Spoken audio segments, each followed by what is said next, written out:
بسم الله الرحمن الرحیم. السلام علیکم ورحمت الله وبرکاتو. تاسو کله څام په خوب کې لیدلی ده؟ څا یا کویم په خوب کې لیدلی؟ څو صفا اوبه لري یا اوبه نه لري، یا څوک پکې غورځېږي یا ته پکې غورځېږي، نو دا ډېر مهم خوب ده. مختلف تعبیرونه لري. دا خوب انشاءالله تعبیروو، مختلف تعبیره بیانوو. او بل ګل په خوب کې لیدل، ګلان په خوب کې لیدل، ګلان کرل یا ګلان شکول یا ګلان بوی کول، دا په خوب کې که تاسو کتلي نو دا د دې مختلف تعبیرونه دي. دا انشاءالله تعبیروو. دریم، اوښان په خوب کې لیدل. یو خوب ده چې اوښان په خوب کې کتل شوی ده، نو دا د اوښ هغه مختلف حالات په خوب کې کتل کیږي. دغه ټولو تعبیر، ښه تعبیر هم لري، خراب تعبیر هم لري. دا انشاءالله په دې ویډیو کې بیانوو. او څلورم، اوږد خوبونه. اوږد خوبونه او د ډز او د ټوپک خوبونه، نو که چېرته تاسو کتلي وي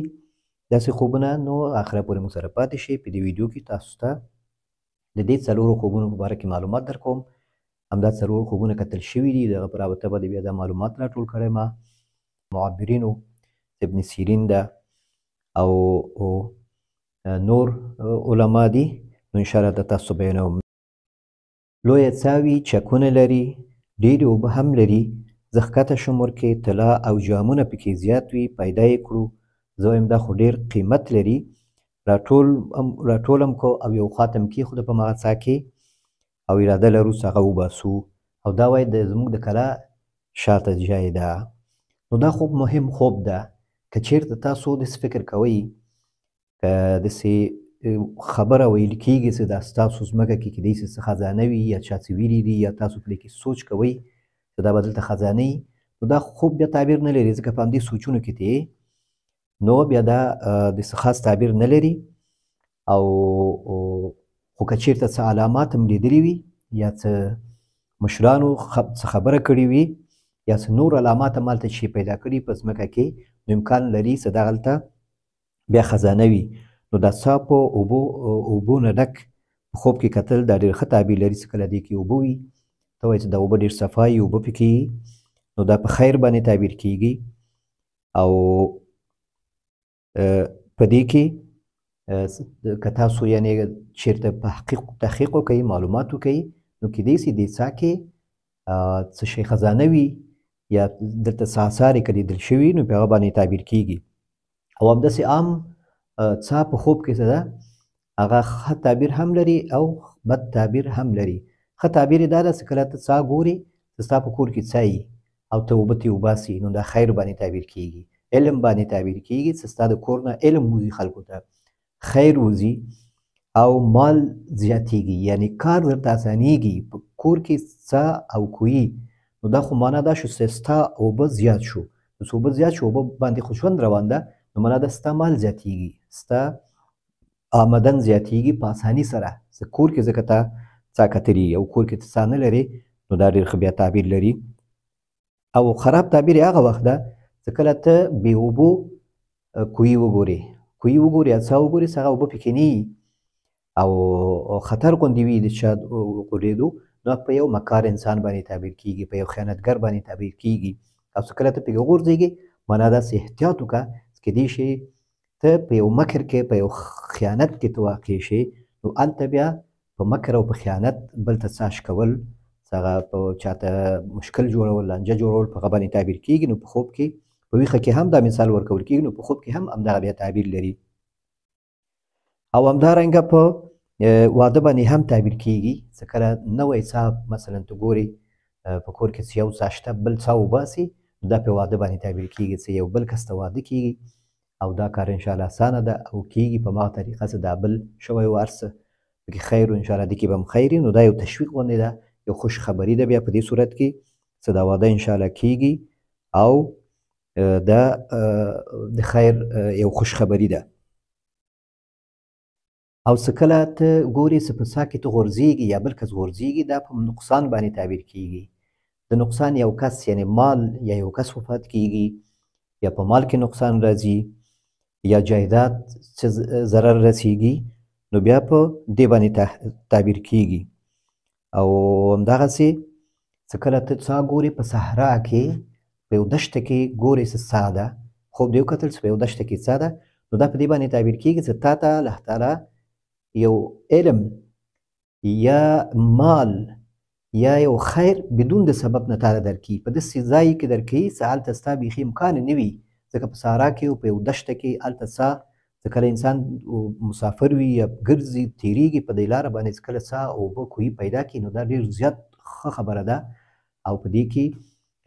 یو خیر رسېږي انسان ته. نو دغسې په خوب کې هم چې کله تا وکتل، څه دې وکتل په دښته په صحرا کې، نو دا په خیر باندې هم تعبیر کېږي او په علم تعبیر خواب باندې هم تعبیر کېږي او په دې هم تعبیر کېږي چې ته یو مشر پاچا یا مشر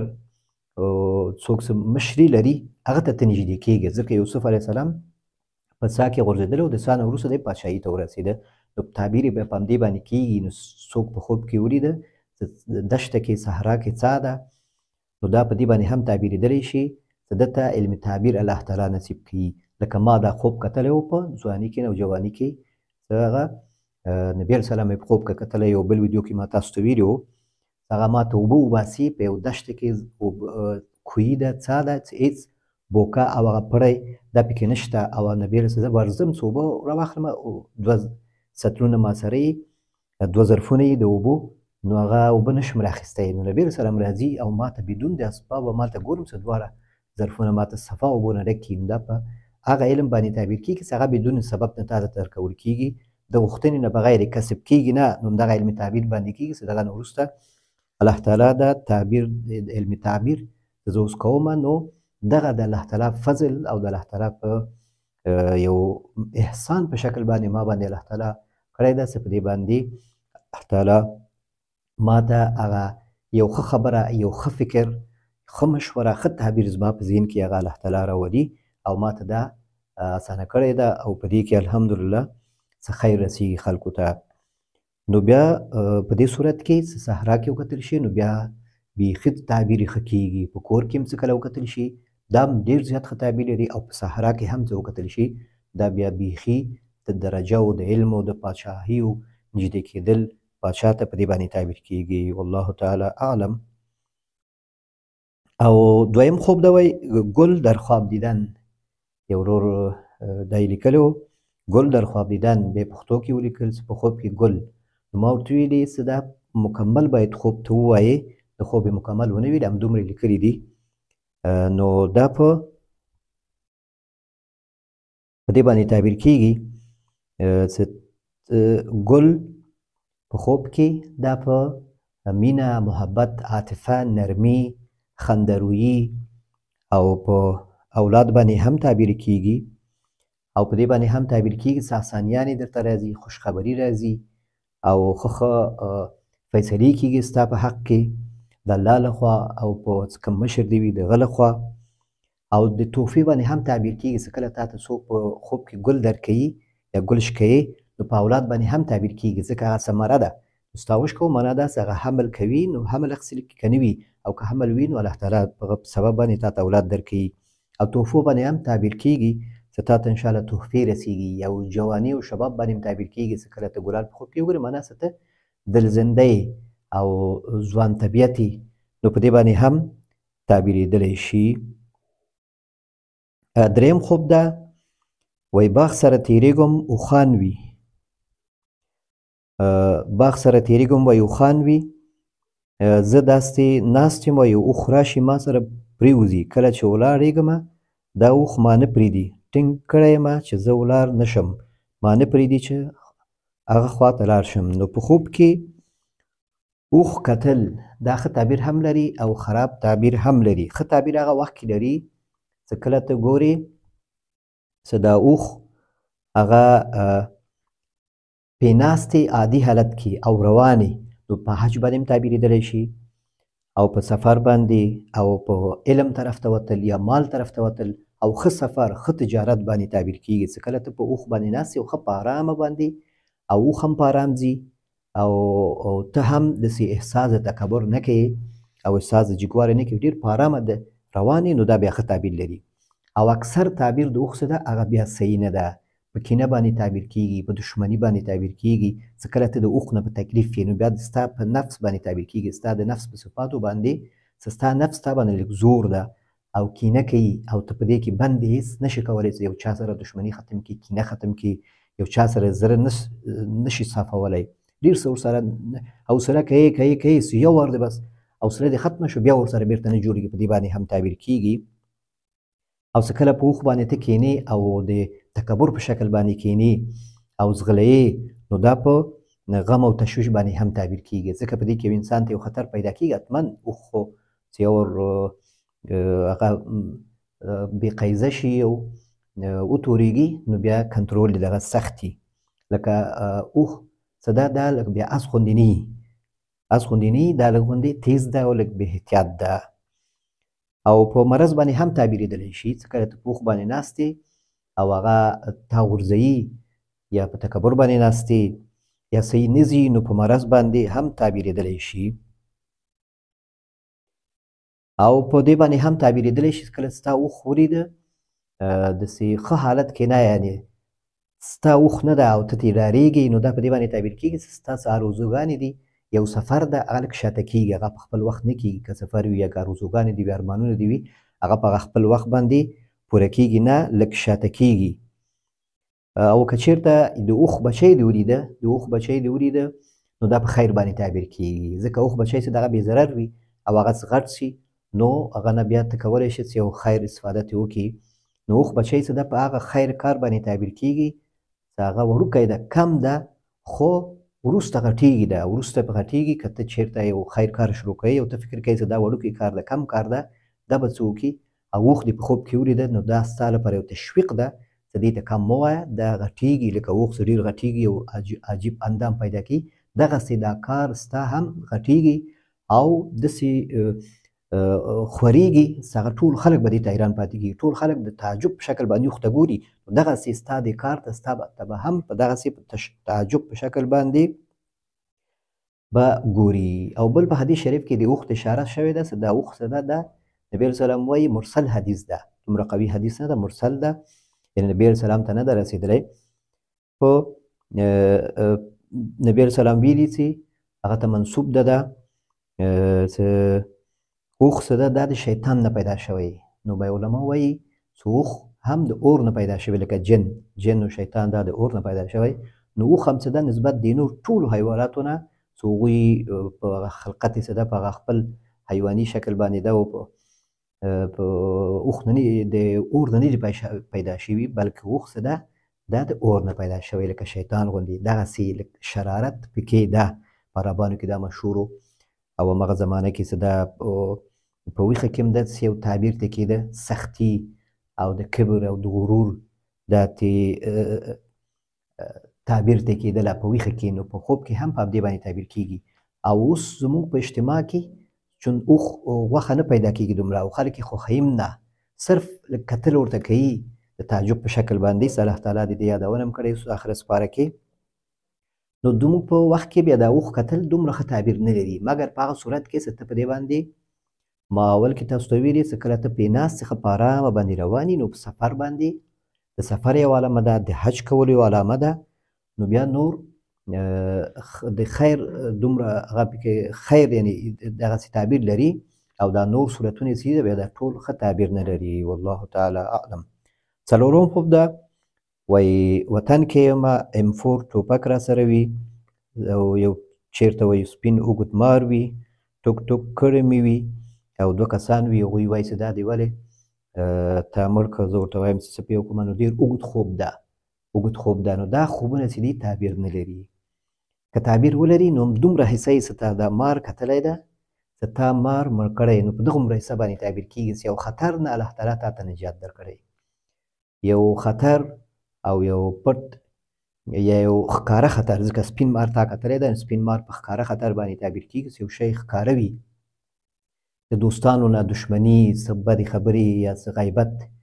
هغه نه الله تعالی تا ساتي. یعنې چا سره ته دښمني اراده لري، چا سره په شر کې غورځېدلو څوک اراده لري ستا په شر کې واقع کړي، هغه نه کېږي انشاءالله، هغه نه کېږي. الله تعالی تا ته نجات درکوي او ته سلامت پاتې کېږي او هغه مشکل الله تعالی درته حل کوي او هغه مشکل اوږدېږي نه، زیاتېږي نه. نو دا خوبونه او د تعبیر په باره کې معلومات نو الله دې وکړي چې د کوم ورونه زده خوبونه لیکلي وو نو دوی خپل خوبونه واوري او مطمئن شي او که چېرته سوال هم وضاحت هم غوښته نو دلته کامنټ کې هم لیکلی شي او څوک چې مطمئن شو نو کوشش وکړئ چې ما ته یې اطمینان راکړئ زه په دې باندې خوشحاله کېږم چې تاسو د خپل خوب هغه نتیجه تعبیر ما ته ووایئ چې تاسو څه برداشت دې نه وکړه ځکه تاسو زه نه پېژنم او نه پوهېږم چې دا تعبیر زما په دې باندې تاسو ته نفع رسېږي اکثر کسانو چې پوښتنه کوم هغوی وایي چې موږ یو نتیجه ته اخلو متوجه کېږو خو چې کله هم تاسو ته اشتباه پیدا شو او فکر مو وکړه چې دا به د سینې ډار در سره پیدا شو او وارخطا شوئ نو وضاحت بیا وغواړئ چې هغه تشویش او دغه تا سره پاتې نه شي دا چې نبي علیه سلام منع کړي وو چې تاسو خوب په مجلس کې وایئ په همدې وجه باندې په مجلس کې به یې مه وایئ ټول په مخ کې هر چاته خوب مه وایئ په همدې وجه باندې چې هر څوک هر شی بیا وایي چې هر څوک هر شی ویلي نو ماته بیا تشویش جوړېږي هر چاته انسان ته نو دا خوب کوشش وکړئ بل چاته مه وایئ کوشش وکړئ چې ستاسو که نږدې تاسو سره د موبایلو واتساپ نه او خوب به م لیده نو خپل د جومات امام سره شریک کړئ یو ښه مشر انسان څه په کلي کې وي په هغه سره شریک کړئ هغوی بیا تا ته یو ښه خبره پکې کوي او بیا ورته وایي چې دا چاته مه وایه ښه دا ده چې چاته ونه وایې ښه دا ده چې ته هر خوب نه ښه برداشت وکړې ښه تعبیر واخلې او هر خوب نه ښه نتیجه واخلې ښه طرف ته یې تعبیر کړي نو بیا انشاءالله چې تا ته څه شر نه رسېږي چې دې سره خصوصا هغه خوبونه چې ته ډارېږي او تا تشویش کې اچوي او ښه خوبونه خو بیا خپل دوستانو ته وایه نبي علیه السلام وایي چې تاسو ښه خوبونه کتل نو خپل دوستانو سره شریک کړئ خپل دوستانو ته ووایئ هغوی پرې خوشحاله کېږي تاسو هم پرې خوشحاله سئ هغوی ته هم ووایئ هغوی هم پرې خوشحاله کېږي ځکه دا ښه خوبونه چې دي د په آخره زمانه کې دا خوشخبري ده او د مسلمان لپاره د مؤمن لپاره دا یو زیری ده یو استقامت ده یو اطمینان د زړه ده نو دې سره انسان ته مسلمان ته اطمینان پیدا کېږي یو ثبات پیدا کېږي تشویشونه یې رفع کېږي نو په دې کې بیا خپل شیطان خپل حصه هم کوي علما وایي چې دا کم خوب موږ د شپې ویده کېږو یا د ورځې په غرمې ټیم کې دغه غرمې وخت کې دغه وخت کې سهار ته نږدې اذانونو سره نږدې یعنې هغه وخت چې ته د خوب نه هره ورځ جګېږي هغه وخت که دې خوب لیده هغه صحیح نه ده دغه نه نیم ساعت یو ساعت مخکې که تا خوب لیده او راویښ شوې د خپل هره ورځ د ویښېدو نه مخکې تا خوب ولیده او راویښ شوې که هغه هر بجې سبایي وي هغه خوب بیا معتبر وي او که چېرته د هماغه وخت چې ته ویښېږې هره ورځ او په هماغه وخت کې ته خوبونه ګورې بیا ویښېږي دا خوب بیا معتبر نه ده دا خوب تعبیر نه لري نو وایي چې بیا د زموږ روح څه کله بره ځي نو بیا ځیم په دې حالت کې هم شیطان د دې مزاحمت کوي هر انسان سره شیطان وي او څه کله راځي مزاحمت یې کوي نو په دغه تګ وخت کې او راتګ وخت کې چې کوم خوبونه وي چې په دې لاره کې دی ځي بره دا روح زموږ بره ځي د الله تعالی د عرش لاندې دغه وخت کې شیطان کوشش کوي مزاحمت وکړي دې روح ته خپل دښمني وکړي مزاحمت وکړي دا پرېنږدي چې هلته لاړ شي چارج واخلي او هلته لاړ شي د خپل خالق او مالک هغه چې غوښتی ده او د انسان نه دا روح دا حصه اوچتوي دا مزاحمت ورته کوي د هغه چا چې علما دي یا نیک انسانان دي خیر انسانان دي خلکو ته خیر رسیږي نو بیا شیطان کوشش کوي چې د تګ په وخت کې یا د راتګ په وخت کې دوی باندې خراب خوبونه وګوري دوی په تشویش کې واچي یو ښه کار یې شروع کړي یو ښه اراده لري یو چا سره کومک کوي هغه شکونه ورته واچي کار پرې خراب کړي یا خپل دوستي قوم په منځ کې تربورانو منځ کې یا خپل کورنۍ یا د ښځې دوی په منځ کې مشکلات واچي او اکثر کسان چې زه ګورم دلته پیجونه دي او یا چینلونه دي چې هغوی مختلفو ژبو باندې اردو کې او پښتو فارسي کې هغوی خوبونه تعبیروي اکثر خوبونه دوی تعویضونو ته او جادو ته هغه ته اړوي چې دا جادو شوی ده او کالا جادو شوی په اردو کې ورته وایي پنجابي کې جادو ته باندې شوی ده او دا تعویضونه شوي دي دا غلط ده دا طریقه صحیح نه ده دا تعبیر د خوب دې خلکو ته خپل خوبونه مه وایئ دا خلک ټول دکانداران دي دوی په دې باندې کاروبار کوي د خپل کسانو سره دوی رابطه لري یا خپله دا تعویضونه کوي او یا نورو ته دې بیا لیږي چې ته ورسره مشوره وکړي تشویش تاته پیدا سي نو په تعویضونو باندې چی هم نه کېږي که چېرته په تعویضونو باندې چی کېدی نو دا د شاید خان خبره خلکو به بینکونه وهلي ځان ته په جنیاتو باندې څه کار کېدی چی هم نه کېږي دا مخلوق ټول د الله تعالی تابع دي زموږ کارونه ټول تدبیر الله تعالی کوي او دا خوبونه زموږ یا شیطانی وي یا رحماني وي یا نفسانی وي که چېرته رحماني وي نو هغه تعبیر کېږي یو نیک انسان ته ووایه خپله دې ښه تعبیر کړه یو عالم ته ووایه یا که واتساپ او یوټیوب در سره یوټیوب دلته کمنټ کې ولیکه، واتساپ کې راولېږه، او یا نفساني خوبونه دي، ستا د ورځې سوچونه دي، هماغه ته په خوب کې ګورې، نو هغه بیا تعبیر نه لري، چاته مه وایه. او هغه شیطاني خوبونه دي، څه د ډار خوبونه دي، د ویرې خوبونه دي، تشویشي او د لانجې او د جنګ او بدبیني او جنګ اچول، دا خوبونه دي، دا بیا هېڅ چاته مه وایه. اعوذ بالله ووایه، د دې شر څخه الله ته پناه وغواړه، او دا خوب چاته مه تېروه، تا ته انشاءالله هېڅ ضرر نه رسېږي. نو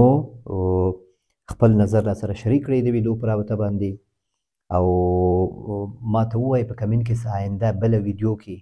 زه د کوم خوب باره کې زه تاسو ته معلومات شریکم. کوم خوب تاسو ډېر ګورئ هماغه ما ته ووایئ، چې دغه باره کې تاسو ته زه معلومات راجمع کړم، او دغه په باره کې تاسو ته کوم خوبونه چې ډېر تکراري ګورئ، ډېر ګورئ، ورته په سوچ کې تېراریږئ یا ډېر زیات ورته خوشحاله یئ، هغه خوبونه ما ته ووایئ، یا معلومات انشاءالله چې هغه کې بیا ستاسو ټولوم او ستاسو خوب هم تعبیروم. نو تر بل ویډیو پورې تاسو په الله سپارم، هر چېرته چې یاست جوړ او روغ اوسئ. السلام علیکم ورحمة الله وبرکاته.